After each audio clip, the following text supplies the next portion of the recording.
ارشادیو رہنما ہمارے علماء، ہو کبھی درپیش جو کوئی مسئلہ، پوچھ لیں حاضر ہو ہم ان کی بارگاہ۔ الحمد للہ رب العالمین والصلاة والسلام علی خاتم النبیین، اما بعد فاعوذ باللہ من الشیطان الرجیم، بسم اللہ الرحمن الرحیم، والصلاة والسلام علیک یا رسول اللہ وعلی آلک واصحابک یا حبیب اللہ، والصلاة والسلام علیک یا نبی اللہ وعلی آلک واصحابک یا نور اللہ۔ مدنی چینل کے ناظرین، پروگرام دارالافتاء اہل سنت میں آپ کو خوش آمدید کہتے ہیں۔ اللہ رب العالمین ہم سب کو دین اسلام کے احکامات سیکھ کر سمجھ کر ان پر عمل پیرا ہونے کی توفیق عطا فرمائے۔ ہمارے پیارے رسول صلی اللہ تعالی علیہ وآلہ وسلم کا فرمان عظمت علی شان ہے، زینوا مجالسکم بالصلاۃ علیہ فإن صلاتکم علیہ نور لکم یوم القیامہ۔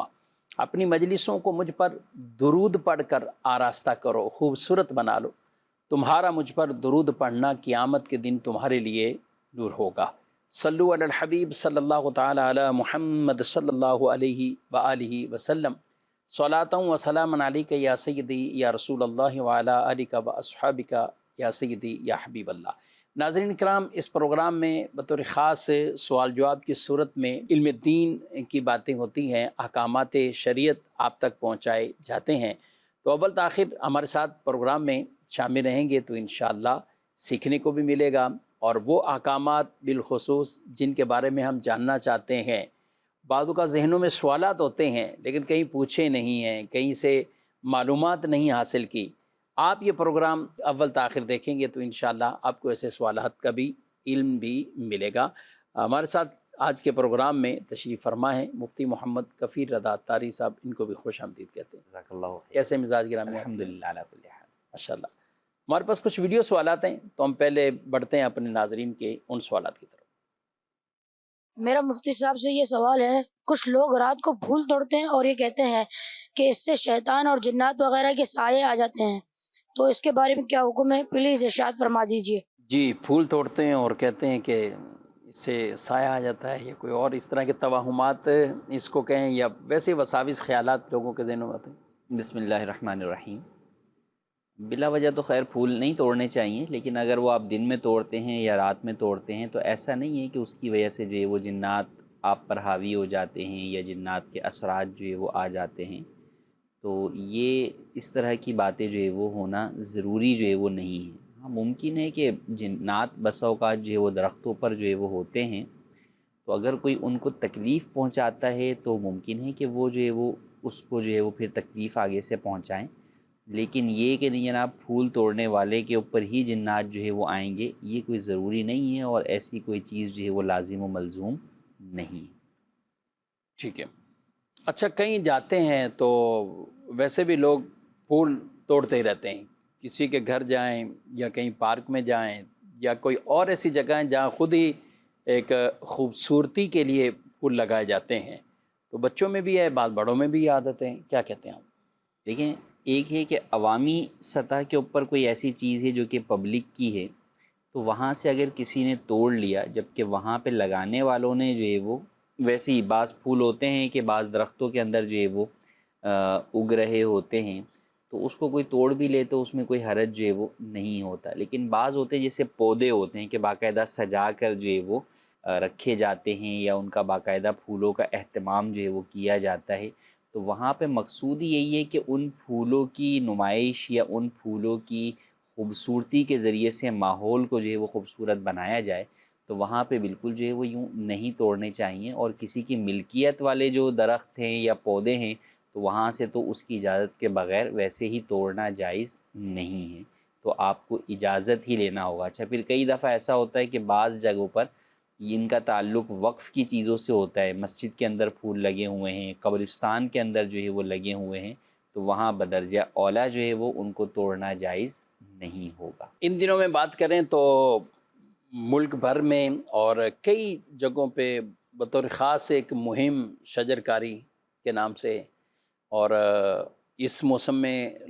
تو اور پودے لگائے جاتے ہیں، اور یہ لگانے بھی چاہیے، بالخصوص بات کریں کہ ہمارے ملک کے اندر بھی اور مدنی چینل کے نشریات بھی آپ ان موضوعات پہ مختلف سوشل میڈیا پر کلپس بھی آپ دیکھتے ہیں کہ ان کے ذریعے سے کتنے اثرات شجر کاری کے ذریعے سے، درخت لگانے کے ذریعے سے جو لوگوں کو فوائد حاصل ہوتے ہیں، وہ چاہے صحت کے اعتبار سے ہو یا دیگر اور بھی کتنی ضروریات زندگی ہیں جو درختوں سے ہی اٹیچ ہوتی ہے۔ لکڑیوں کا حصول، ہمارے گھروں میں دروازے، کھڑکیاں، تو یہ سب کچھ کیا ہے؟ تو یہ درختوں سے ہی آگے جا کر یہ چیزیں حاصل کی جاتی ہیں، تو ایک یہ بھی مہم ہوتی ہے۔ تو اس میں آپ کیا کہتے ہیں؟ شجر کاری جو ہے وہ دینی اور دنیاوی دونوں اعتبار سے جو ہے وہ فائدہ مند ہے، اور خاص طور پر اگر ہم دینی اعتبار سے دیکھیں تو حدیث میں فرمایا کہ جس نے درخت لگایا تو وہ اس کے لیے صدقہ ہے۔ اس میں سے جو انسان یا جانور یا پرندہ کچھ بھی کھاتا ہے تو وہ اس لگانے والے کے لیے صدقہ جو ہے وہ ہوتا ہے۔ تو اس اعتبار سے بھی اچھا۔ پھر درخت آپ نے چھاؤں کے لیے لگایا کہ یہ جناب چھوٹا پودا لگایا کہ بڑا ہوگا، درخت بنے گا تو اس کی چھاؤں میں لوگ آرام جو ہے وہ کریں گے، تو بالکل یہ بھی جو ہے وہ ایک صدقہ جاریہ والی صورت ہے، کیونکہ عام طور پہ درخت وغیرہ ایک طویل عرصے تک جو ہے وہ قائم جو ہے وہ رہتے ہیں، اور فی زمانہ جتنی جو ہے وہ فضا کے اندر آلودگی ہے اس اعتبار سے بھی جو ہے وہ درختوں کا لگانا مفید ہے۔ تو بالکل اچھی اچھی نیتوں کے ساتھ جو ہے وہ درخت لگانے بھی چاہیے، اور جو لگے ہوئے درخت ہیں ان کی حفاظت بھی کرنی چاہیے۔ جی مزید سوال؟ اس حساب سے میرا یہ سوال ہے کہ اسلامی شریعت کی روح سے قرض حسنہ کیا ہے اور اس کے کیا احکامات ہیں؟ برائے مہربانی جواب ارشاد فرما دیجیے۔ جی، قرض حسنہ، جی بڑا کامن جو ہے وہ ورڈ ہے، لوگ جو ہے وہ مختلف اعتبار سے جو ہے وہ اس کو استعمال کرتے ہیں۔ قرض کے معنی تو یہی ہے کہ آپ جب قرض دیتے ہیں تو سامنے والا آپ کو وہ رقم جو ہے وہ واپس کرتا ہے۔ اب قرض حسنہ اس اعتبار سے ہے کہ آپ کسی کو قرض دیں اور اس پر سود وغیرہ کسی بھی قسم کی کوئی اضافی چیز کی شرط نہ لگائیں، تو یہ بھی قرض حسنہ ہے کہ آپ نے ایک مسلمان کی مدد کے لیے اسے قرض فراہم کیا، اور اس کے اوپر کسی بھی قسم کا اضافی آپ مطالبہ نہیں کر رہے، بلکہ یہی کہہ رہے ہیں کہ ٹھیک ہے آپ جو ہے جب آپ کی حاجت پوری ہو جائے تو آپ مجھے یہ رقم واپس کر دیجیے گا، تو یہ بھی قرض حسنہ ہے۔ ہمارے ہاں عرف میں لوگ اس کو اس سے بھی تعبیر کرتے ہیں کہ یار دے دیا ہے، جب صورت بن جائے تو آپ دے دیجیے گا، نہ بنے تو کوئی مسئلہ نہیں ہے، تو اس کو بھی لوگ قرض حسنہ سے جو ہے وہ تعبیر جو ہے وہ کرتے ہیں۔ صدقہ دینا، اللہ پاک کی بارگاہ میں اللہ کی راہ میں جو ہے وہ خرچ کرنا، اس کو بھی قرض حسنہ جو ہے وہ کہا گیا قرآن کریم میں، من ذا الذی یقرض اللہ قرضا حسنا، کون ہے وہ جو اللہ کو جو ہے وہ قرض حسن دے۔ تو لہٰذا یہ مختلف معنی میں استعمال ہوتا ہے، لیکن بہرحال اگر کسی کو آپ نے نارمل بھی قرضہ دیا ہے اور آپ واپسی کی بات بھی کر رہے ہیں کہ مجھے واپس دیجیے گا، اور اس میں کسی قسم کا اضافی آپ اوپر نہیں لے رہے نفع، تو یہ بھی قرض حسنہ ہی ہے، اور اس میں دینے والے کے لیے ثواب ہے۔ ٹھیک، اور جہاں پر آپ نے یہ کہہ دیا کہ بھئی آپ جو ہے وہ مجھے اپنی سہولت کے حساب سے جو ہے وہ دے دیجئے گا، تو اس کے اندر بھی یہ بھی ایک اچھی جو ہے وہ آپ سامنے والے کو جو ہے وہ مہلت اور سہولت دے رہے ہیں، لیکن اس میں کئی دفعہ ایسا ہوتا ہے کہ آپس میں جو ہے وہ اختلاف جو ہے وہ ہو جاتا ہے۔ وہ یہ کہتا ہے کہ یار میں نے تو یہ سمجھا تھا کہ آپ مہینہ نہیں 2 مہینے میں دے دیں گے یا 4 مہینے میں دے دیں گے، اور وہ یہ سمجھتا ہے کہ نہیں میں سالوں تک ہی نہ دوں تو جناب جو ہے وہ کوئی مسئلہ جو ہے وہ نہیں ہے، یا میرے پاس ہوں گے تو دوں گا، نہیں ہوں گے تو نہیں دوں گا۔ اچھا، پھر نہ ہونے میں وہ یہ سمجھ رہا ہوتا ہے کہ بھئی میرے پاس نہیں ہے، وہ اپنے بقیہ ضروری کام جو ہے وہ سر انجام دے رہا ہے، اور اس کے پاس قرض دینے کے لیے وہ سمجھتا ہے کہ نہیں ہے میرے پاس، جبکہ جس نے دیا ہوا ہوتا ہے وہ پریشان ہو رہا ہوتا ہے، یا اس کے دل میں جو ہے وہ بات آ رہی ہوتی ہے کہ یار یہ دیکھو سارے کام اس کے ہو رہے ہیں، جی، لیکن میرا یہ قرضہ ہی میرا قرضہ جو ہے وہ نہیں دے رہا۔ تو اس لیے قرض حسنہ جب بھی دیں تو اس کو واضح کلیئر کر دیں۔ اگر تو آپ کسی کی مدد کے طور پر اسے دے رہے ہیں کہ بھئی میں نے آپ کی مدد کی ہے، جی ہاں، اب مجھے یہ واپسی نہیں چاہیے، تو واضح کر دیں تاکہ وہ شخص بھی جو ہے وہ اس معاملے میں جو ہے وہ آرام اور سکون میں آ جائے، اور آپ کو بھی جو ہے وہ کسی قسم کی کوئی امید ہی جو ہے وہ نہ رہے۔ بس اوقات ہوتا ہے دیتے وقت تو آدمی کی امید نہیں ہوتی، یا یہ نہیں ہوتا کہ میں اس سے لوں گا، لیکن بعد میں حالات کو دیکھتے ہوئے پھر انسان اپنی نیتیں تبدیل کر رہا ہوتا ہے، یا وہ جو ہے نا وہ شیطان اس کا دل بدل رہا ہوتا ہے کہ جب آج دیکھ لیا کہ اس کے پاس زیادہ مال آ گیا ہے تو اب یہ سوچ رہے ہوتے ہیں کہ یار یہ تو مجھے مل جانا چاہیے. تو اس لیے اس چیز کو اسی وقت جو ہے وہ کلیئر کر دیں تاکہ بعد میں آپس میں جو ہے وہ جھگڑوں کا سلسلہ نہ ہو. ٹھیک ہے. اچھا، تو آپ نے دونوں اعتبار سے گفتگو کر لی، ان کو دینے والے کے اعتبار سے لینے والے تو اس چیز کا اگر قرض دینے والے نے تھوڑی سی ڈھیل دی اس حوالے سے تو وہ تصور ہی ختم کر دیتے دینے کا. میرے پاس ابھی کوئی ایک سائل آئے اور مسئلہ پوچھا کہ جب گولڈ بہت سستا تھا تو مجھے کسی نے گولڈ دے دیا، کیونکہ ہمارے یہاں مارکیٹ میں انہوں نے کہا کہ گولڈ کا ہی کاروبار تھا، تو میں کسی بہت بڑے نقصان میں آ گیا. اب جب میں نقصان میں آیا تو کسی نے کچھ گولڈ دیا. اچھا، دیا بھی کتنا؟ 20 تولے. اچھا، اب وہ 20 تولے جب دیا گیا تو وہ آج سے کوئی 25 سال پیچھے دیا تھا. تو اس وقت کی مالیت کہہ رہے ہیں کہ وہ لگائیں اس کی تو وہ تقریباً 1.25 لاکھ کا ہوگا، زیادہ زیادہ 1.5 لاکھ کا ہوگا، بس اتنا ہی تھا. اس کی باتیں بڑی اچھی لگ رہی تھی سننے کو کہ 6,000 7,000 تولے کی باتیں کر رہے ہیں بھائی یہ. تو اب وہ کہہ رہے اس وقت تھا. لیکن ایسے ہی جیسے اب گولڈ سونا بہت بوسٹ کر گیا تو اب پتہ نہیں اس کے دماغ میں کیا بات آئی تو اس نے تو مجھ سے یہ تقاضا کرنا شروع کر دیا. حالانکہ میں نے اسی وقت اس کو کہا تھا، اس نے بھی کہا تھا اس کے آپ ٹینشن نہ لیں اور اس کو آپ کل عدم ہے، اس کو ختم سمجھیں. ٹھیک ہے. اور میں نے کہا ٹھیک ہے، اسی طرح کر لیا. لیکن یہ ہوا پھر بعد میں کہ اب وہ تقاضا کر رہے ہیں. اب اللہ علم ان کا کہنا تھا کہ ان کے دل میں لالچ اس لیے آئی کہ زیادہ قیمت ہو چکی اس لیے لالچ آئی ہے یا کیا ہے، کیونکہ آج سے پہلے انہوں نے تذکرے نہیں کیے اس چیز کے. تذکرہ یہ ہوتا تھا لینا دینا. جی، اصل یہی ہے کہ جملے اس طرح کے لوگ جو ہے وہ کہتے ہیں ٹینشن نہیں لیں. ٹینشن نہیں لینا. اب اس سے کیا مطلب کیا ہے کہ ٹینشن بھئی جو ہے وہ آپ کو واپسی دینا ہے میں نے یا نہیں دینا. اچھا، اسی طرح کے معاملات، یہ تو ایک کاروباری معاملات میں بھی بس اوقات لوگ اس طرح جو ہے وہ کہہ دیتے ہیں. گھر کے اندر ہوتا ہے کہ بہن بھائیوں نے آپس میں جو ہے وہ گھر بناتے وقت کسی کو کسی نے قرضہ جو ہے وہ دیا، سونا جو ہے وہ دیا یا پیسے جو ہے وہ دیے یا کوئی اور چیز جو ہے وہ دی، تو وہ پھر یہی ہوتا ہے کہ بعد میں جب بہت زیادہ جو ہے وہ اس چیز کی قیمت بڑھ جاتی ہے یا یوں لگتا ہے، نظر آتا ہے کہ یار سامنے والے کے پاس تو مال ہے، تو پھر وہ لگ رہا ہوتا ہے کہ یار جب سامنے والے کے پاس مال ہے تو پھر میرا مال اس کے پاس کیوں جو ہے وہ پڑا رہا، میں نے تو اس وقت دیا تھا جب یہ جو ہے وہ تنگ دست تھا یا حاجت مند تھا. تو یوں اس طرح کی چیزوں کو سامنے رکھتے ہوئے جو ہے وہ کئی دفعہ خود ہمارا اپنا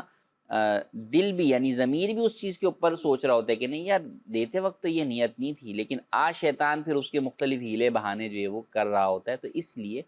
یوں مبہم چیزوں میں رکھنا ہی نہیں چاہیے، بلکہ آپ کو اس چیز کو باقاعدہ متعین کر دینا چاہیے کہ بھئی یہ چیز آپ سے لی ہے، یہ بطور قرض ہے اور یہ جناب جو ہے وہ میں آپ کو واپس کروں گا. اب یہ جیسے یہ تو ایک سونے کی آپ نے مثال دی. اب عام طور پہ اس کے برعکس کیا ہوتا ہے کہ بہن نے یا بیوی نے یا کسی نے بھی اپنا زیور بیچ کر پیسے دیے. صحیح. اب ان کے ذہن میں یہی ہوتا ہے کہ بھئی ہم نے زیور بیچا تھا تو ہمیں زیور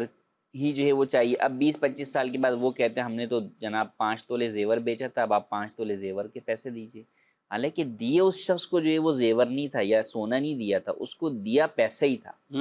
تو اگرچہ آپ نے سونا بیچ کر دیا تھا لیکن جب سامنے والے کے ہاتھ میں آپ نے جو ہے وہ پکڑایا جو ہے وہ پیسہ ہے تو وہ پیسہ ہی واپس کرے گا، چاہے وہ 20 سال کے بعد واپس ہو یا جناب 100 سال کے بعد واپس ہو. ٹھیک. اب اس کو آپ سونے سے کمپیئر جو ہے وہ نہیں کر سکتے. یعنی وہ ریٹ آپ یہ نہیں کر سکتے. یہ نہیں آپ کے جناب اس وقت سونا یہ یہ ہے کہ دیا ہی سونا تھا، یعنی بھائی آیا گھر پہ، اب بہن ان کو دے دے اور اسی طرح شوہر نے بیوی سے کہا. جی، اول تو امید نہیں ہوتی، بہت کم ہوتا ہے، لیکن بعض بیویاں اعتماد میں آگے دے بھی دیں تو اب وہ تو کہتی میں نے آپ کو 4 تولے 5 تولے، یہ میرے پر رسیدیں پڑی ہوئی ہیں، شادی کا میرا اتنا زیور تھا، فلاں فلاں فلاں تھا، تو یہ دیا ہے. جب زیور کی بات آتی ہے تو پھر اس میں وہی ہے کہ جب دیکھیں آپ سونا قرض دیں گے اور قرض کے شرعی اصول پائے جائیں گے. اب شرعی اصول قرض میں کیا ہے کہ آپ مثلی چیز کا قرض دے سکتے ہیں.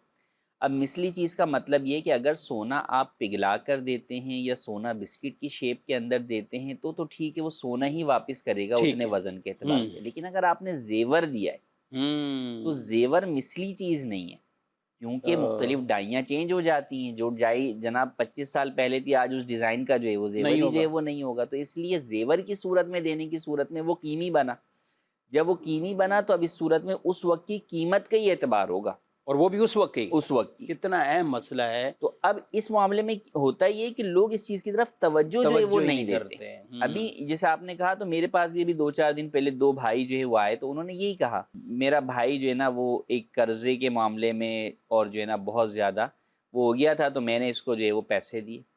اچھا اب وہ یہی کہہ رہا ہے کہ بھائی لینے والا یہ سوچ رہا ہے کہ میں پورا میرا کاروبار ڈوب گیا تھا تو میرے کو جو انہوں نے دیے تو میرے تو وہم و گمان میں بھی نہیں تھا کہ یہ بطور قرض دے رہے ہیں. میرے ذہن میں تو یہی تھا کہ انہوں نے میری مدد جو ہے وہ کی ہے, لیکن چلیں یہ پھر بھی کہتے ہیں تو میں جو ہے وہ ان کو وہ پیسے واپس لوٹا دیتا ہوں آج. صحیح. اچھا اب وہ یہ کہہ رہے تھے کہ نہیں جناب اس وقت جو ہے نا وہ میں نے اپنی بیٹی کا جو ہے وہ زیور بنانا تھا ان پیسوں کا اور وہ نہیں بنایا تھا اور میں نے اس کو دیے تھے تو لہٰذا اس حساب سے مجھے جو ہے وہ دیں. تو خیر دونوں کو ہی جو ہے وہ سمجھایا. اب وہ جو شخص تھا جس کے اوپر قرضہ تھا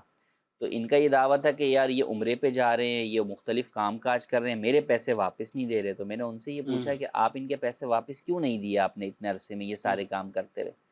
تو وہ یہ کہنے لگا کہ میرے تو وہم و گمان میں بھی نہیں تھا کہ انہوں نے مجھے قرضہ دیا ہوا ہے, مجھے تو یہ تھا کہ انہوں نے اس وقت میری مدد کی تھی.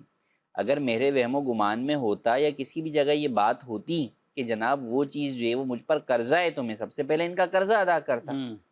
تو یوں لین دین کے معاملات کے اندر بسا اوقات جو ہے وہ ہم آپس کے اندر مروت کے اندر بہت ساری چیزوں کو جو ہے وہ چھپا لیتے ہیں اور پھر بعد میں وہی جھگڑے کا باعث وہی چیز جھگڑے کا باعث بنتی ہے. تو لہٰذا لین دین کے وقت بالکل جو ہے وہ واضح اور کلیئر معاملات جو ہے وہ کریں, چاہے بیوی سے کر رہے ہوں, چاہے والد سے کر رہے ہوں, چاہے بیٹے سے کر رہے ہوں, چاہے بھائی بہن سے کر رہے ہوں. تو ان چیزوں کو نہ صرف واضح کریں بلکہ باقاعدہ اسے جو ہے وہ لکھ لیں. انڈرسٹوڈ سی بات ہے کہ حافظے ہم سب کے قوی نہیں ہیں, 2-4 سال بعد چیزیں بھول جاتے ہیں تو بسا اوقات یہ چیزیں تو نکلتی 20-25 سال کے بعد جا کر. جی ہاں بالکل. تو اس وقت وہ کہہ رہا ہوتا ہے میں نے یہ کہا تھا, وہ کہتے نہیں میں نے تو یہ کہا ہی نہیں تھا. تو لہٰذا اس لیے اس طرح کے لین دین کو واضح بھی کریں اور اس کو آن پیپر لکھ بھی لیں, اور قرض لینے دینے کے معاملے میں شرعی رہنمائی بھی لے لیں کہ ہم یہ چیز دے رہے ہیں تو واپسی میں ملے گی کیا چیز ہمیں. تو وہ امید لگا کے نہ بیٹھیں آپ کہ جو آپ کا بنتا ہی نہیں ہے. تو پھر وہی ہوتا ہے کہ پھر آپ جو ہے وہ افسوس کر رہے ہوتے ہیں کہ یار میں یہ کر لیتا. تو بھئی ٹھیک ہے, آپ نے جو ہے وہ اگر اس وقت پیسہ اس جگہ لگایا ہوتا تو آپ سوچ رہے ہیں آج میرے پاس اس کے مقابلے میں میرا زیور بہت قیمتی ہو جاتا یا سونے کی قیمت بڑھ جاتی, تو وہ اگرچہ نہیں ہوا. لیکن اگر آپ نے قرض دیا ہے تو بہرحال قرض کا جو ثواب ہے وہ آپ کو جو ہے وہ مل رہا ہے, اور اس قرض کا ثواب یہ ہے کہ روزانہ جو ہے وہ آپ کو اتنی مقدار میں صدقہ کرنے کا جو ہے وہ ثواب اللہ پاک کی طرف سے عطا کیا جاتا ہے. ناظرین آپ نے یہ مسائل سنے ہیں اور واقعی یہ پیچیدہ مسائل ہے. بعض اوقات ہو سکتا ہے ہمارے ذہن میں یہ چیز سمجھ میں نہ آ رہی ہو یا کچھ چیزیں ایسی لگ رہی ہوں کہ جب زیور دیا ہے تو پھر زیور ملنا چاہیے. تو یہ بھی احکامات ہیں, کون سی چیز اس کی مثل لازم آتی ہے, کس چیز کی قیمت لازم آتی ہے. تو آپ دارالحکومت اہل سنت کا یہ نمبر اپنے پاس رکھیے اور اس نمبر پر بھی یہ رہنمائی حاصل کر سکتے ہیں اور یہ مسئلہ بھی پوچھ سکتے ہیں. کفیل صاحب یہاں ایک بات اور ضمناً عرض کر دوں, یعنی اس طرح کا معاملہ جب ہوتا ہے تو جو قرض لینے والا ہے وہ بھی شروع میں نہیں پوچھتا کہ اب مجھے دینا اس کی مثل کیا ہے, لیکن جب 15-20 سال گزر گئے یہ سب کچھ ہے, اب اس کو پتہ چلتا ہے کہ اس والے معاملے میں تو یہ مسئلہ ہے اور میرا فائدہ اس میں ہے. اس پہ کیا کہیں گے آپ ان کو؟ یہ دیکھیں بنیادی طور پر شرعی اعتبار سے کسی چیز کا لازم ہونا یہ ایک الگ معاملہ ہے, لیکن بات وہی ہے کہ ہم شریعت مطہرہ پر عمل اس لیے کرنا کہ یار یہ ہمارے حق میں یہ بات جا رہی ہے یا یہ اس چیز کا ہمیں فائدہ ہے, تو یہ در حقیقت نہیں ہونا چاہیے. اگر اس شخص نے آج سے 20-25 سال پہلے آپ کے ساتھ ایک بھلائی اور نیکی کی ہے, صحیح, تو آپ کو بھی تو یہ چاہیے کہ آپ بھی اس کے ساتھ بھلائی اور نیکی کریں. ٹھیک ہے, اگرچہ شرعاً لازم یہی ہے کہ آپ جو ہے وہ اتنی ہی چیز واپس کریں, صحیح, لیکن جب طے ہی نہیں ہے, کوئی اوپر کی طے ہی نہیں, ایسی چیز اس وقت ہوئی آپ کے ساتھ. جب واجب اور لازم کے علاوہ جو ہے وہ اخلاق, مروت, احسان, یہ تمام چیزیں بھی تو دین اسلام کی تعلیمات میں ہی ہے نا. تو یوں آپ کو چاہیے کہ آپ ان کے ساتھ حسن سلوک کریں. اگر آپ کی بہن نے ایسا دیا ہے یا آپ کے جو ہے وہ بیوی نے آپ کے ساتھ جو ہے وہ یہ احسان کیا ہے. اچھا پھر ہوتا بھی یہی ہے کہ ہمارے ہاں بات اس وقت خراب ہوتی ہے جب تعلقات بگڑ جاتے ہیں. صحیح, یا تو لالچ ہوتی ہے یا یہ ہوتا ہے کہ نہیں جناب بیوی اگر اس کے ساتھ رہ رہی ہے, ہنسی خوشی رہ رہے ہیں تو اور شاید اس سے زیادہ سونا بنا کر اسے دے دے. جی, لیکن اگر کسی جگہ پر جناب جو ہے وہ جھگڑا ہو گیا یا طلاق ہو گئی یا ویسے جو ہے وہ روٹ کر جو ہے وہ بیٹھی ہوئی ہے, مسائل ہوتے ہیں. تو اب پھر جو ہے وہ چیزیں بدل جاتی ہیں، لوگ اپنی نیتیں بدل دیتے ہیں، اپنی باتیں جو ہے وہ بدل جاتے ہیں، کہیں بھی باتوں سے جو ہے وہ مکر جاتے ہیں۔ تو لہٰذا اس بات کو پیش نظر رکھنا چاہیے کہ اگر ہمارے ساتھ کسی نے ہمارے مشکل وقت پہ ساتھ دیا ہے تو ہمیں بھی آج اس کے ساتھ جو ہے وہ احسان اور حسن سلوک کرتے ہوئے اس کے ساتھ بھلائی کرنی چاہیے۔ ٹھیک، مزید سوال۔ سب سے میرا یہ سوال ہے، جانور لڑوانا اور ان کا تماشا دیکھنا کیسا؟ برائے کرم جواب ارشاد فرما دیں۔ جی دیکھیں، جانور کوئی بھی جاندار چیز ہے، اس کو اگر آپ جو ہے وہ لڑاتے ہیں تو انڈرسٹوڈ سی بات ہے کہ دو جاندار چیزیں جب آپس میں لڑتی ہیں تو انہیں جو ہے وہ تکلیف پہنچتی ہے، اور ایسا کرنا جو ہے وہ جائز نہیں ہے۔ جانوروں کے اوپر بھی دین اسلام کی تعلیمات جانوروں سے متعلق یہی ہیں کہ ہم ان کے ساتھ نرمی اور حسن سلوک والے معاملات کریں، ہرگز ان کے اوپر ظلم نہ کریں۔ کئی احادیث طیبہ کے اندر ہمیں یہ ملتا ہے کہ ایک عورت جو ہے وہ ایک بلی کی وجہ سے جو ہے وہ جہنم میں گئی، کہ اس نے بلی کو باندھ رکھا تھا، نہ اسے جو ہے وہ خود دانہ دیتی تھی، کھانے پینے کو کچھ دیتی تھی، نہ ہی اس کو چھوڑتی تھی کہ وہ خود جا کر بلی اپنے لیے غذا کا اہتمام کر لے۔ تو لہٰذا جانوروں کو لڑانا، وہ چاہے مرغے لڑائیں، وہ چاہے کتے لڑائیں، چاہے جو ہے وہ بکرے لڑائیں، کسی بھی قسم کے جانور کو لڑانا جو ہے وہ جائز نہیں ہے۔ اور چونکہ یہ عمل جو ہے وہ ظلم پر مشتمل ہے، تو ظلم پر مشتمل اس عمل کو دیکھنا، اس کا تماشا بنانا، یا جناب جو ہے وہ اس کے اوپر پیسے لینا، یا بغیر پیسوں کے بھی جو ہے وہ دیکھنا، یہ جو ہے وہ اس گناہ کے اندر شرکت کرنے والی بات ہے۔ اور اللہ پاک نے قرآن مجید میں واضح فرمایا کہ گناہ اور زیادتی کے کاموں پر ایک دوسرے کی مدد نہ کرو۔ تو یہ ظلم اور زیادتی والا معاملہ ہے، گناہ کا معاملہ ہے، تو ہرگز اس میں شریک نہیں ہونا چاہیے، نہ ایسی ویڈیوز دیکھنی چاہیے، نہ اس طرح کے جو مختلف جگہوں پر میلے لگتے ہیں ان میں جو ہے وہ شریک ہونا چاہیے، اور نہ ہی جانوروں کو لڑوانا چاہیے۔ کہ بہرحال جانور پر ظلم کرنا انسان پر ظلم کرنے سے زیادہ برا ہے، اللہ کیونکہ انسان پر اگر آپ سے ظلم ہوتا ہے تو وہ تو چلیں کسی دوسرے انسان کو اپنی شکایت کر دیتا ہے، یہ لیکن کس جانور تو کسی سے شکایت نہیں کرے گا سوائے رب العالمین کے۔ تو آپ یہ سوچیں کہ اس پر ظلم کر کے گویا کہ آپ ڈائریکٹ جو ہے وہ اپنے آپ کو جو ہے وہ کہاں پر پیش کر رہے ہیں، تو رب کے غضب کا جو ہے وہ آپ مستحق جو ہے وہ بننے جا رہے ہیں۔ تو ہرگز جو ہے وہ ایسا نہیں کرنا چاہیے۔ اچھا، ایک تو جانور دوسرے جانور سے ٹکرا رہا ہے، اس سے زخمی ہو رہے ہیں، اور دوسرا جس کا کمزور ہے یا نہیں صحیح مقابلہ کر پا رہا، تو یہ لوگ بھی الگ ڈنڈے برساتے ہیں مختلف جانوروں کے اعتبار سے، اور ان کے اوپر یہ ایک الگ ظلم الگ ہو سے رہا جو ہے۔ ہے وہ ظلم کرتے ہیں، بلکہ جو اس فیلڈ میں ہوتے ہیں وہ تو پھر اس طرح کے جانوروں کو ان چیزوں کی یا مقابلے کی تیاری کے لیے بھوکا بھی رکھتے ہیں، بھوکا بھی رکھتے ہیں۔ ٹھیک ہے، اور اس کے علاوہ انہیں اور تکالیف بھی جو ہے وہ دیتے ہیں، بلکہ اگر وہ ہار کے آ جائیں تو بسا اوقات انہیں جو ہے وہ مار بھی جو ہے وہ دیتے ہیں۔ تو یہ تمام چیزیں جو ہے وہ ظلم بارائے جو ہے وہ ظلم ہیں، تو ان سے بچنا جو ہے وہ ہر ایک کے اوپر ضروری ہے، اور ہر ایک کو یہ سوچنا چاہیے کہ کل قیامت کو اگر یہی جانور اس کے اوپر مسلط کر دیے گئے ہائے ہائے۔ تو جو ہے وہ کیا حال ہوگا، کیونکہ قیامت کا دن انصاف کا دن ہے۔ اس دن تو وہ بکری جو کہ سینگ والی ہے اور وہ ہمارے لڑائے بغیر آپس میں جو ہے وہ خود ہی لڑی، اور اس نے جو ہے وہ سینگ والی نے بغیر سینگ والی کو جو ہے وہ مارا، تو کل قیامت کے دن اللہ کریم جو ہے وہ ان کے درمیان بھی آپس میں جو ہے وہ بدلہ دلوائے گا کہ بغیر سینگ والی جو ہے وہ سینگ والی کو مارے گی، تاکہ انصاف کے تمام تقاضے جو ہے وہ پورے ہوں۔ تو یہ سوچیں کہ جس کو ہم جو ہے وہ لڑوا رہے ہیں تو اس کا ہم پر کتنا جو ہے وہ گناہ ہوگا، اور اس ظلم کے ہمیں جو ہے وہ کیا سزا مل سکتی ہے۔ بلکہ لڑوائے بغیر ہمیں دکھ رہے دو جانور بندھے ہوئے ہیں آپس میں جو ہے وہ لڑ رہے ہیں، تو اسے بھی چاہیے کہ ہم جو ہے وہ ان کو چھڑا دیں، چھڑا دور دیں، کر دیں۔ دور کر دیں ایک دوسرے سے، تاکہ وہ ایک دوسرے کو تکلیف نہ پہنچے۔ سنن ابو داؤد شریف میں اور دیگر کتب میں حدیث موجود ہے، نہا رسول اللہ صلی اللہ علیہ وسلم عن التحریش بین البہائم، جانوروں کے مابین ان کی لڑائی کروانے ان سے منع کیا۔ اب کفیل صاحب اس کی جو تحریش دے گا تو اس کی شرح یہی بیان فرمائی کہ آپس میں انہیں ابھارنا، لڑائی پر ابھارنا اور شے دینا کہ جس کی وجہ سے وہ لڑیں آپس کے میں اندر۔ لڑیں۔ اچھا، یہاں تو خالص اس کے اوپر تو حدیث ہے، یعنی اس زمانے سے باقاعدہ اس کی ممانت آپ صلی اللہ علیہ وسلم نے یہ فرمائی، اب معاذ اللہ پورے پورے میلے، پھر ان کی واہ واہ اور میوزک، ڈھول ڈھمکے،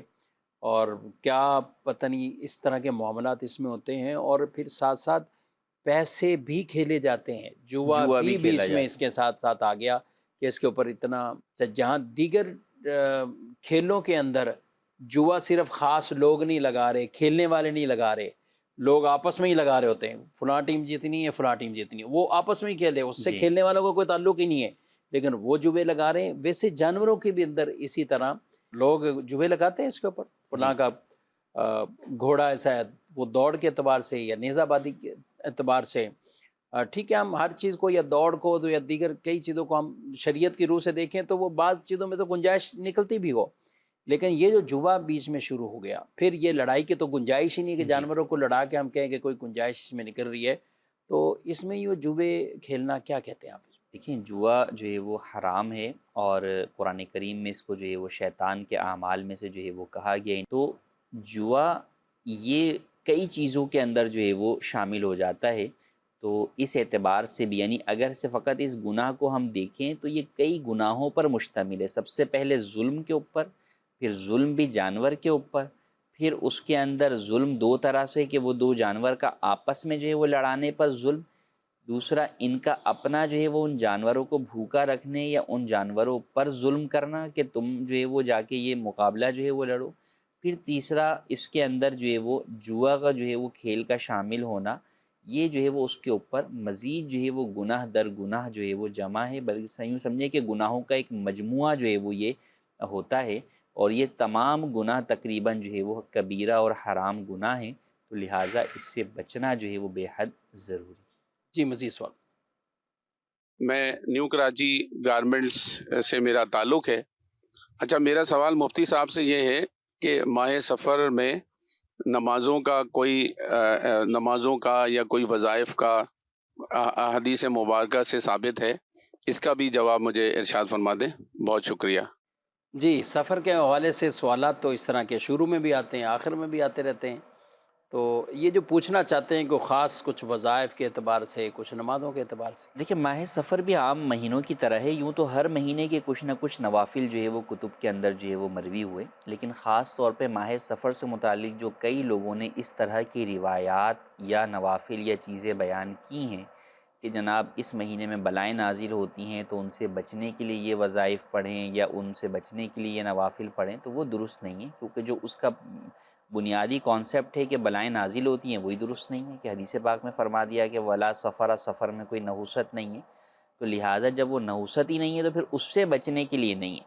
ہاں، ویسے ہر مہینے کے جو ہے وہ جناب جیسے روزے ہیں، ایام 20 کے روزے رکھے جاتے ہیں، تو وہ روزے ماہ سفر میں بھی جو ہے وہ رکھے جائیں گے۔ یوں کوئی نوافل ہیں جس طرح محرم کے ہیں، سفر کے ہیں، ربیع الاول کے نوافل ہیں، تو یوں اگر تمام مہینوں کے جس طرح نوافل ہیں تو وہ نوافل بھی جو ہے وہ پڑھے جا سکتے ہیں، لیکن خاص بلاؤں کے نزول کا کانسیپٹ رکھنا، نظریہ رکھنا، اور پھر اس سے بچنے کے لیے اس طرح کے جو نوافل مختلف بعض جگہوں پر بعض کتابوں میں آئے، تو وہ جو ہے وہ درست نہیں ہیں اور وہ ثابت شدہ بھی نہیں۔ ٹھیک، جی مزید۔ مفتی صاحب، میرا سوال یہ ہے کہ کاروبار میں اسلامکلی لحاظ سے ہم لوگ کتنا بینیفٹ رکھ سکتے ہیں، اپنا کتنے پرسنٹیج رکھ سکتے ہیں جس سے ہم دنیاوی مسئلے مسائل میں نہ پڑیں؟ جی، کاروبار میں کتنا بینیفٹ؟ دیکھیں، کاروبار کے اندر جو نفع رکھنا ہے اس کے اندر بنیادی چیز یہ ہے کہ آپ جھوٹ نہ بولیں، دھوکہ نہ دیں آپ، تو اس صورت کے اندر اور قانونی طور پر کوئی پابندی آپ کے اوپر جو ہے وہ نہ ہو تو آپ جتنا چاہیں نفع رکھ سکتے ہیں۔ البتہ نفع میں ایک یہ پہلو ہے کہ بھئی نفع کتنا رکھ سکتے ہیں، کتنا نہیں رکھ سکتے، تو اس اعتبار سے تو یہ ہے کہ آپ جو ہے وہ نفع رکھ سکتے ہیں۔ اچھا، نفع ڈسکلوز کرنا یہ بھی ضروری نہیں ہے، مگر جھوٹ نہ بولیں۔ اگر آپ یہ کہہ رہے ہیں کہ بھئی مجھے یہ چیز پڑی ہی اتنے کی ہے، حالانکہ وہ چیز اتنے کی نہیں پڑی، تو آپ کا یہ بات بولنا جو ہے وہ جھوٹ ہو جائے گا، تو یہ جائز نہیں ہے۔ آپ ویسے کسی کو نہ بتائیں آپ اس کے اندر 100 روپے نفع رکھ رہے ہیں یا 1000 روپے نفع رکھ رہے ہیں، تو اس میں بتانا آپ پر ضروری نہیں ہے کہ میں اتنا نفع جو ہے وہ رکھ رہا ہوں۔ ہاں، البتہ نفع رکھنے کے اندر اس بات کو دیکھنا چاہیے کہ خاص کر وہ چیزیں جو کہ غذائی اشیاء ہیں، ضروری خورد و نوش کی جو ہے وہ چیزیں ہیں، ان کے اندر نفع ایک مناسب رکھنا چاہیے، سامنے والے مسلمانوں کا خیال کرتے ہوئے اور ان کے ساتھ بھلائی کرتے ہوئے۔ اس میں در حقیقت دونوں طرف بھلائی ہے، خود تاجر کے لیے بھی بھلائی ہے کہ کم نفع رکھنے والے تاجر کا کاروبار جو ہے وہ اچھا چلتا ہے، لوگ جو ہے وہ اس سے زیادہ جو ہے وہ مال جو ہے وہ خریدتے ہیں، تو وہ کم نفع رکھ کر بھی اتنا زیادہ کما لیتا ہے کہ وہ بسا اوقات بعض زیادہ نفع رکھنے والوں سے جو ہے وہ اچھا کما لیتا ہے۔ ٹھیک، اور دوسری طرف اپنے مسلمان بھائی کے ساتھ اچھی نیت کے ساتھ جو ہے وہ خیر خواہی بھی ہے کہ اگرچہ آپ کا مال ہے لیکن جب آپ سامنے والے کو یہ اس طور پر جو ہے وہ بیچتے ہیں کہ یار اس کی ضرورت ہے، عام لوگوں کو جو ہے وہ اس کی ضرورت ہے، تو لہٰذا جو ہے وہ میں اس کو جو ہے وہ ایک مناسب نفع رکھ کر جو ہے وہ بیچوں تاکہ اس کی بھی دسترس میں آ جائے، وہ غریب آدمی بھی جو ہے وہ اس چیز کو جو ہے وہ خرید کر اپنا جو ہے وہ گھر کا چولہا جو ہے وہ جلا سکے۔ تو یوں اچھی نیت کے ساتھ ایک مناسب نفع رکھنا، زائد نفع نہ رکھنا، تو یہ جو ہے وہ طریقہ اختیار کرنا چاہیے۔ اور یہ پسندیدہ بھی ہے۔ جی اور پھر اگر ایسی چیزوں پر قانونی طور پر بھی تقاضے ایسے ہوتے ہیں جی، کہ ان پہ پکڑ دکڑ یا کئی دیگر چیزوں چیزیں، میں ایسا ہوتا ہے کہ بھائی ان کی ریٹ لسٹ جو ہے وہ ہوتی ہے، جیسے عام طور پہ ہم دیکھتے ہیں ہمارے یہاں کئی چیزوں کی ریٹ لسٹ جو ہے وہ جاری ہوتی ہے، چینی ہے، گوشت آٹا ہے، مارکیٹ کر لیں، گوشت فروٹس مارکیٹ کی کر لیں، اپنی چینی ہے، کر اچھا لیں۔ اسی طرح انڈے کے الگ ریٹس جو ہے وہ جی ہاں، جاری ہوتے ہیں دیگر۔ تو اب انڈرسٹوڈ سی بات ہے، جو ریٹ لسٹ گورنمنٹ کی جاری اب کوئی اس سے ہٹ کر بیچے گا تو اولاً تو کوئی لے گا نہیں، دوسرا یہ کہ جب اگر وہ اس طرح بلیک میں یا کسی بھی طریقے سے بیچتا ہے تو اس کے اوپر قانونی طور پر بھی جو ہے وہ گرفت ہوتی ہے، تو لہٰذا جہاں پر قانونی اعتبار سے ریٹ لسٹ کی پابندی ضروری ہوتی ہے تو وہاں پر آپ کو جو ہے وہ اس کی پابندی کرنا بھی ضروری ہے۔ مزید سوال۔ مفتی صاحب سے میرا یہ سوال ہے، 99 ناموں کے علاوہ بھی اللہ پاک کے صفاتی نام ہیں؟ جی ہاں، اللہ کریم کے جو ہے وہ صفاتی نام بے شمار ہیں اور بہت سارے ہیں، تو یہ تو ایک حدیث مبارکہ کے اندر 99 صفاتی نام بیان کیے گئے، تو عام طور پر وہ جو ہے وہ ذکر کیے جاتے ہیں، لیکن اس کے علاوہ بھی کتب کے اندر بے شمار جو ہے وہ اللہ کریم کے جو ہے وہ صفاتی نام جو ہے وہ ذکر کیے گئے ہیں، اور وہ کتب احادیث کے اندر بھی جو ہے وہ موجود ہیں۔ اور خاص طور پر ان ناموں کی یہ اسماء الحسنہ ایک کم 100 کی بطور خاص فضیلتوں کو بھی بیان کیا گیا۔ کفیل صاحب، اس میں کتنے یعنی یہ مبارک نام ہیں؟ عام طور پہ ہم دیکھتے ہیں قرآن مجید کے شروع کے جو جلد ہے اس میں نام اور آخر کے اندر نام، اور یہ بھی ہے کہ شروع میں اللہ پاک کے نام اور آخر میں رسول اللہ صلی اللہ علیہ وسلم کے مبارک ناموں کو ذکر کیا جاتا ہے۔ تو اس میں حدیث پاک میں یہ ارشاد فرمایا گیا کہ ان کے وسیلے سے دعا کرنے سے دعا قبول جی، ہوتی، جس نے انہیں یاد کیا وہ جنت میں داخل ہو، یعنی 100 میں سے ایک کم 99 نام، تو ان کی بطور خاص فضیلت ہے، لیکن نام بہرحال بے شمار نام ہیں، اور کئیوں نے اس کے عدد کو 500 تک کا بیان فرمایا کہ یہ 500 اللہ پاک کے نام ہے، اور یہ بھی کوئی خاص متعین طور پر نہیں بلکہ جو وہ شمار کر سکے۔ بہرحال جو مشہور ہیں، جو روایت میں جن کی فضیلت ہے وہ تو یہ ہمارے سامنے ہیں، تو ان کو یاد بھی کریں، ان کے وسیلے سے دعا بھی کریں تو انشاءاللہ برکتیں نصیب ہوگی۔ مزید سوال۔ نماز اگر پڑھتے ہوئے کوئی ارکان بھول جائیں، کوئی واجبات بھول جائیں تو اس کے لیے کیا حکم ہے؟ جی، نماز میں اگر کوئی واجب آپ کا بھولے سے رہ جاتا ہے تو ایسی صورت کے اندر سجدہ سہو آپ کے اوپر جو ہے وہ لازم ہوتا ہے۔ اگر آپ سجدہ سہو کر لیتے ہیں تو ایسی صورت میں نماز دہرانا واجب نہیں ہوتا، اور اگر آپ سجدہ سہو کرنا بھی بھول گئے تو پھر آپ کو وہ نماز جو ہے وہ دہرانی ہوتی ہے، دوبارہ اس نماز کو پڑھنا ہوتا ہے۔ جی مزید سوال۔ مفتی صاحب سے میرا یہ سوال ہے کہ جیسے کوئی گرافک ڈیزائننگ کرتا ہے یا کوئی اینیمیشن پروگرامنگ کرتا ہے، مطلب ویڈیو ایڈیٹنگ وغیرہ کا کام کرتا ہے، تو اس میں جو ہے غیر محرم عورتوں کی بھی جو ہے پوسچر وغیرہ بنانے کا کہتے ہیں، کوئی بیوٹی پروڈکٹ کی جو ہے نا پوسچر بنانے کا کہتا ہے، یا کوئی جو ہے نا کوئی ویڈیو ایڈیٹنگ میں ایڈورٹائزمنٹ ایسی ہوتی ہے لیڈیز سوٹ وغیرہ کی، تو اس میں لیڈیز کی تصویریں بھی آتی ہیں، گانے بھی ڈالنے پڑتے ہیں، تو کیا یہ کام کرنا کیسا ہے؟ آپ شرح رہنمائی فرما دیجئے۔ ویڈیو ایڈیٹنگ ہے یا پکچر ایڈیٹنگ ہے، تو اگر اس کے اندر یہ ناجائز کام کرنے پڑتے ہیں، عورت کی تصویر جو ہے وہ بنانی ہے، یا جو ہے وہ بے پردہ عورت کی ویڈیو پہ ایڈیٹنگ جو ہے وہ کرنی ہے، تو یہ کام کرنا جو ہے وہ جائز نہیں ہے۔ ایڈیٹنگ کے طور پر بھی ان ناجائز کاموں کی اجازت نہیں ہے، تو ہرگز جو ہے وہ یہ کام نہ کیے جائیں۔ جی مزید سوال۔ میرا سوال یہ ہے کہ میں نے ایک فلیٹ لیا ہے جس کے لیے میں نے قرضہ اٹھایا ہے تقریباً 35 سے 40 لاکھ روپے، اور میرا ایک پلاٹ ہے جس پر میں زکوٰۃ نکالتا رہا ہوں۔ میں نے یہ نیت کی ہے کہ وہ جو میں نے قرضہ لیا ہے وہ پلاٹ سیل کر کے قرضہ اتار دوں گا، تو پلاٹ پر میں اب تک زکوٰۃ دیتا رہا ہوں۔ اب پلاٹ جب تک سیل ہو تو کیا میں اس پر میری زکوٰۃ بنتی ہے، جبکہ میرے اوپر تقریباً 35 سے 40 لاکھ کا قرضہ ہے؟ جی، قرضہ لے کے گھر لیا ہے، یہ قرضہ پلاٹ کے ذریعے اتارنا ہے. پلاٹ پہ یہ کہہ رہے ہیں میں زکوٰۃ دے رہا ہوں، جس سے بظاہر یہ ہے کہ پلاٹ تجارتی پلاٹ ہے. جی، تو اب کیا قرضے کی وجہ سے وہ ختم ہوگا یا کیا ہوگا؟ اگر تو تجارتی پلاٹ ان کا جو ہے وہ ہے کہ انہوں نے بیچنے کی نیت سے خریدا تھا اور ابھی تک بیچنے کی ہی نیت ہے، تو اس کے اوپر زکوٰۃ تو لازم ہے، جیسا کہ پچھلے سالوں دیتے آ رہے ہیں. اب یہ دیکھا جائے گا کہ اب جب زکوٰۃ کا سال پورا ہوگا تو یہ دیکھیں گے کہ ان کے اوپر قرضہ کتنا ہے اور اس پلاٹ کی مالیت کتنی ہے. تو اگر تو قرضہ مائنس کرنے کے بعد جو اس پلاٹ کی مالیت ہے وہ اتنی نہیں بچتی کہ جو نصاب کی مقدار کو پہنچے تو اس کے اوپر زکوٰۃ لازم نہیں ہوگی. مثال کے طور پہ 40 لاکھ کا قرضہ ہے اور پلاٹ کی جو قیمت ہے وہی 40 لاکھ ہے، تو ایسی صورت کے اندر وہ مائنس ہو گئے تو پیچھے ان کے پاس اگر کوئی اور مال نہیں ہے تو زکوٰۃ لازم نہیں ہے. لیکن اگر پلاٹ کی قیمت ہے 50 لاکھ اور قرضہ ہے 40 لاکھ، تو اب 40 لاکھ مائنس کرنے کے بعد مطلب 10 لاکھ جو ہے وہ بچے ہوئے ہیں، تو اس 10 لاکھ کے اوپر پھر زکوٰۃ دینی ہوگی. جی مزید میرا آپ سے یہ سوال، کسی بھی ایپ کے انعامات حاصل کرنا درست ہے؟ ایپ کے انعامات، اپلیکیشن کے اوپر جو وہ انعامات بسا اوقات جو ملتے ہیں، اولاً تو اسے دیکھا جائے کہ وہ کس طور پر جو ہے وہ مل رہے ہیں. کئی دفعہ گیمنگ ایپ کے اوپر جو ہے وہ گیم کھیلنے پر ملتے ہیں تو وہ جائز ہی نہیں ہے، کیونکہ گیم کھیلنا جائز نہیں ہے تو اس کے بدلے میں ملنے والا انعام بھی جو ہے وہ آپ کو جائز نہیں. اسی طرح بعض جو ہے وہ ایسی اپلیکیشنز ہیں کہ جس کا استعمال ہی جو ہے وہ جائز نہیں ہوتا، تو ان کے بدلے میں ملنے والا انعام بھی جو ہے وہ جائز نہیں ہے. اور ایک یہ کہ آپ کوئی شاپنگ کی ایپ ہے جس کے اوپر آپ کوئی بھی چیز جو ہے وہ خریداری جو ہے وہ کر رہے ہیں، اب اس کے بدلے میں آپ کو جو ہے وہ کہ بھئی آپ نے اتنی پرچیزنگ کر لی ہے تو اب آپ کو اتنے ہم جو ہے وہ کوئنز دے رہے ہیں، یا آپ کو مثال کے طور پہ ڈیلیوری فری کے جو ہے وہ اتنے کوپنز جو ہے وہ آپ کو جو ہے وہ دے رہے ہیں، یا اور کوئی ڈسکاؤنٹ واؤچرز دے رہے ہیں کہ آپ نیکسٹ پرچیزنگ کریں گے تو اس کے اندر آپ اسے استعمال کر سکتے ہیں. تو یہ آپ جو ہے وہ لے سکتے ہیں، اس میں کوئی حرج نہیں ہے اور انہیں استعمال بھی کر سکتے ہیں. جی ناظرین کرام، آپ نے یہ پروگرام ملاحظہ کیا ہے. دارالحکومت اہل سنت کا نمبر اپنے پاس رکھیے اور اپنے دینی شرعی مسائل بذریعہ فون آپ پوچھ سکتے ہیں.